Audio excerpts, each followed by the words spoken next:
Anthony Hartwig here with another Coach's Corner to preview the spring sports season, joined today by Garfield softball head coach Tina Faulhaber. Coach, thank you so much for taking the time to join us today. Hey, thanks for having me and all that you guys do for us. I appreciate it.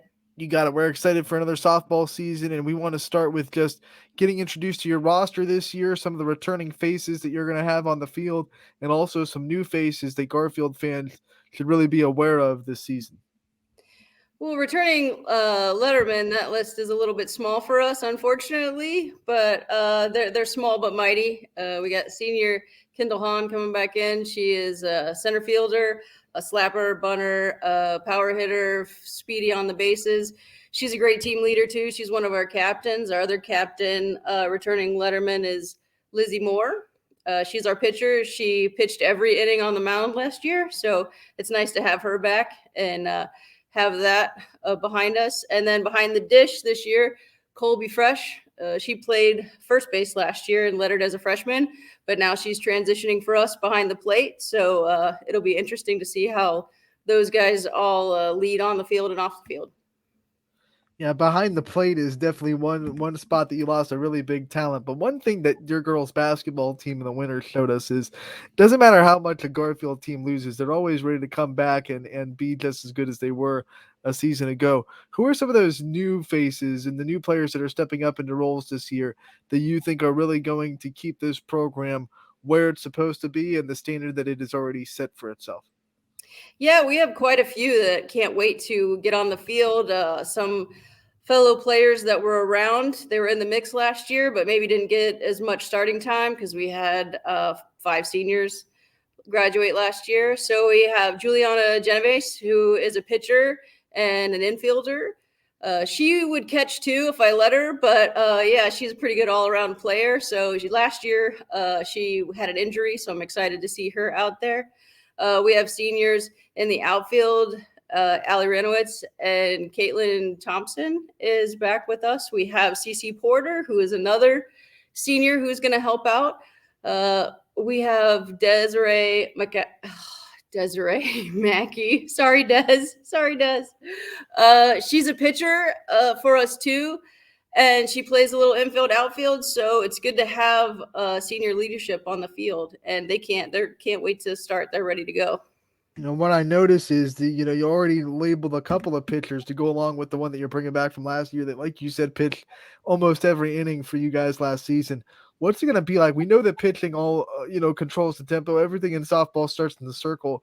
What's it going to be like to have a little bit of depth this year and to be able to not put everything on one girl's shoulders? I'm sure it'll be a different change of pace for us, but I'm pretty excited about it. When the weather is bad, it's bad, and when it's good in spurts. And so, it's tough to have 5 games in a row, 5 games in 1 week.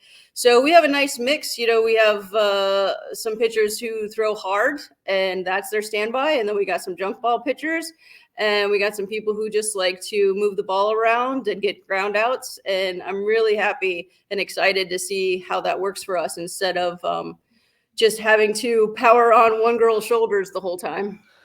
We know that it starts in the circle, but offense also sells tickets and gets people out there. Talk about your lineup and what you expect out of the bats this season for your team. It'll be a big change for us. We lost quite a few power hitters from last year, but there are people ready to take their place. We have some speed, which is always nice.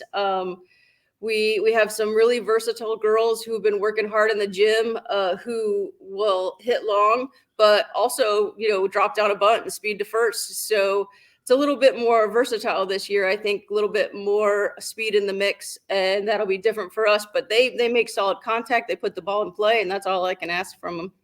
What's it like as a coach to, going from a power heavy lineup that can really hit a lot of extra base hits and get the ball out of the park to going to more of a lineup that is more towards the small ball, more towards the speed and getting runners on the base pass and then causing havoc once you're on there. What's that like as a coach transitioning from one to the other? Well, it frees up some of us to steal some bases. A lot of times I'm really conservative on the bases because when you have power hitters, right, why run into an out when you have someone that can bat them around? but we can be active on the bases now, run around.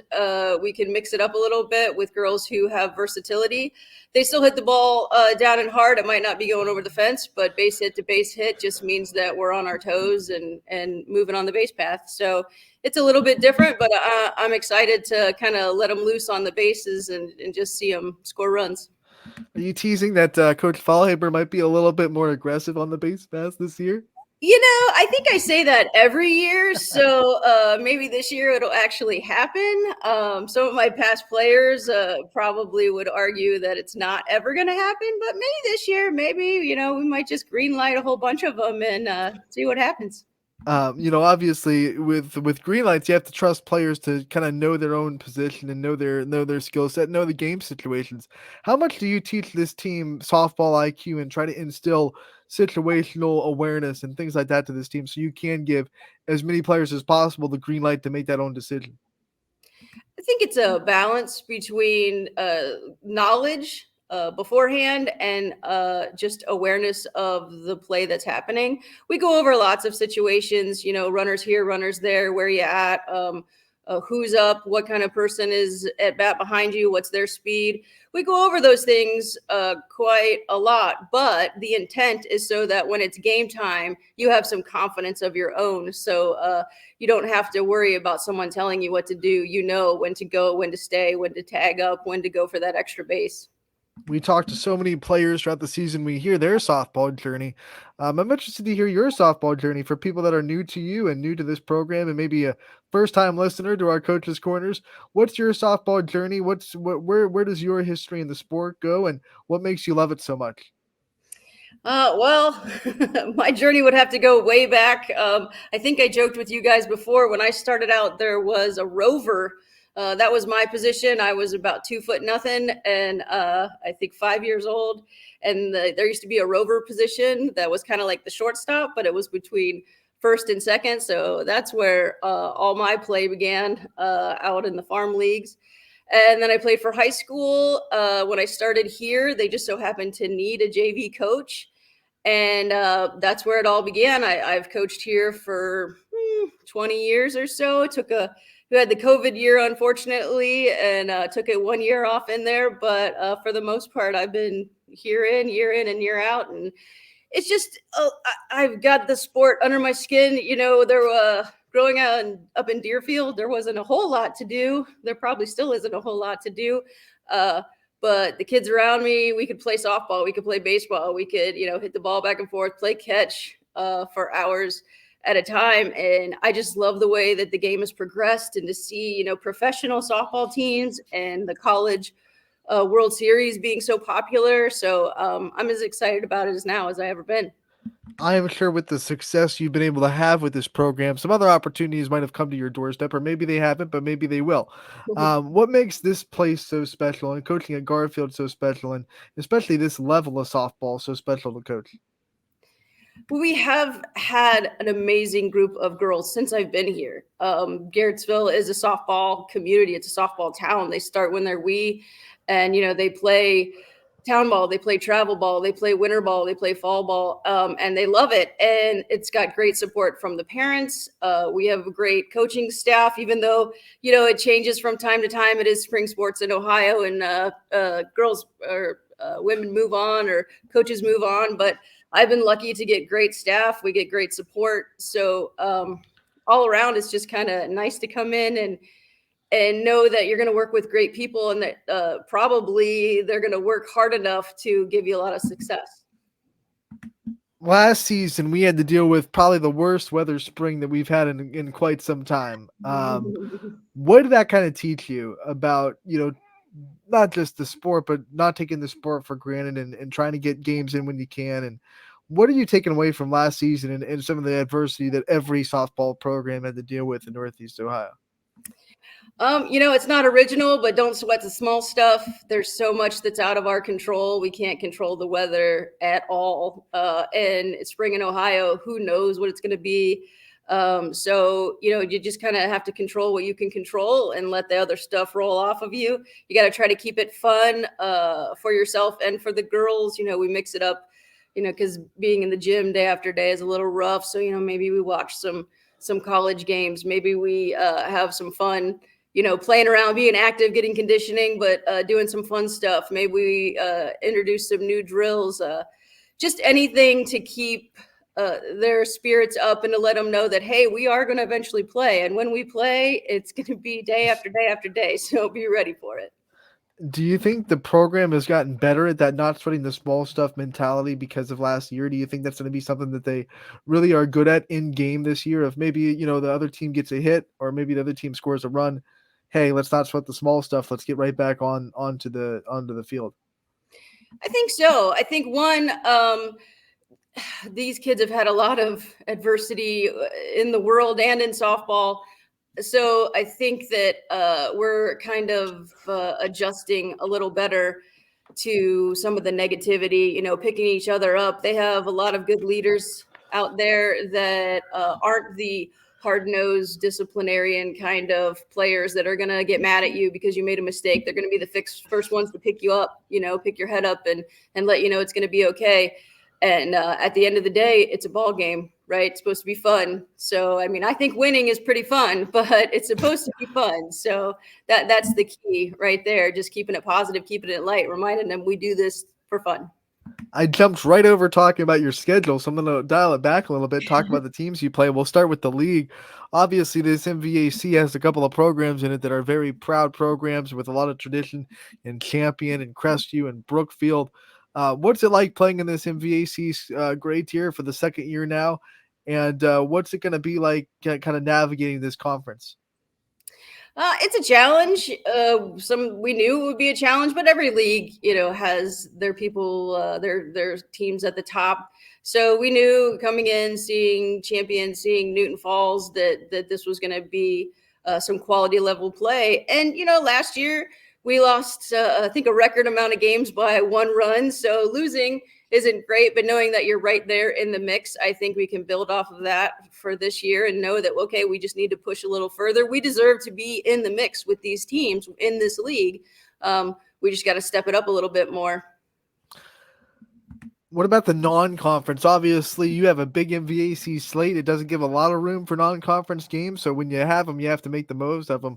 What teams are you excited to play outside of the MVAC that you think are really going to challenge your girls? Well, I think I said this last year, and I probably could have said it for the last 10 years, but we have West Branch again on the schedule. I still would really like to play them. I hear a lot of good things about their program. I have a lot of respect for them. So I'm pretty excited that we might actually, this might be the year that it actually takes place. We have some key old school teams that were kind of our comfort schools, like Southeast is on there. So it'll be nice to see them again, and Waterloo, just some teams of old that we've had rivalries with. So both in and out of the league, I'm pretty pumped to see what we get. Obviously, every team has that goal, those goals they set before the season starts. What are some team goals that you guys have set now that we're talking about just less than a week before the season begins? A lot of our goals are things that we took from last season, leaving base runners on. That is a definite thing that we like to work on. The standbys, cut down on errors, cut down on strikeouts. But really, just one of our main goals, since we have so many new faces in new places, is to just gel together and to become a team. And after we do that, I think all the other things like base hits and quality play will come afterwards. You have, a couple of scrimmages here before the start of the season. I know you have one tonight. Mhm. What are the kind of the things that you want to see from your team in these scrimmages before opening day hits? One big thing is always live hitting. It's not the same in the gym. It's not the same off a machine. You can tell a little bit from coaching and side toss and all of that, but really seeing live pitching tells us a lot about hitters, if they're aggressive, if they can put the ball in play, and then just seeing some of the people in the field. If you hustle in the gym and you can run things down, okay, well, the outfield is a little bit bigger than our gym. So seeing if they still bring that drive and that hustle, and if they have the chemistry that they have in the gym, if they have it out on the field. All right, coach, before we let you go, I want to give you the chance to also highlight your coaching staff and the people that you have behind the scenes that make this Garrettsville Garfield softball program what it is. We know that you get the interviews, you get the limelight, but you can't do it by yourself. So, give your coaches some flowers and let them know how much they bring to this program. Absolutely. I'm really excited this year. One of my former players, former Kent State player, Katie Sinisfit, is helping me out and is assisting me. So she's very excited. And I can't wait to see how much she teaches these girls and how good she is for them and what energy she brings out there on the field. Jim Player's my AD. He's always very supportive and really good with communication. Roger and Nate have been working on the fields. I feel bad for them, the amount of effort they have to put in for spring sports, but they're really making the field look nice. They're getting it ready to go from dugouts to dirt. They're all over it, and I'm just really happy that we have a strong system behind us that can get us out there, get us playing, doing what we do. As someone who has coached a lot of players and a lot of really good players that have come out of this program, what's it mean to you that a former player is invested in coming back and being a part of a staff after you've coached her as a player?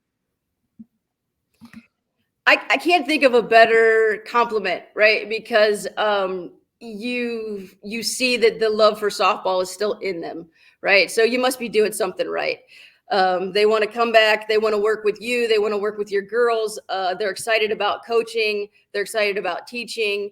The That really is something that makes me proud. Just to know, hey, here's someone that I might have helped a little bit along the way, but they can't wait to use their knowledge and help someone else and help the players of the next generation. So it's pretty meaningful. All right, coach, before we let you go, I want to give you a chance to shout out the Garfield community when your first game is and when they can first come see you guys on the softball diamond. Well, the first game is Monday the 27th. Yep. So we're starting right off. It's a home game against Canton Central Catholic, 5 o'clock start. So the field's looking pretty good. If the weather holds out, hopefully we'll be able to actually start game one in the slot of game one and give it a go. That should be a fun one. Garfield fans, get out to the home opener on Monday, the 27th. Coach, thank you so much for taking the time to join us today. We wish you the best of luck in the season going forward, and we can't wait to talk to you again real soon. You're welcome. And thank you guys again for all you do for high school sports. Really appreciate it.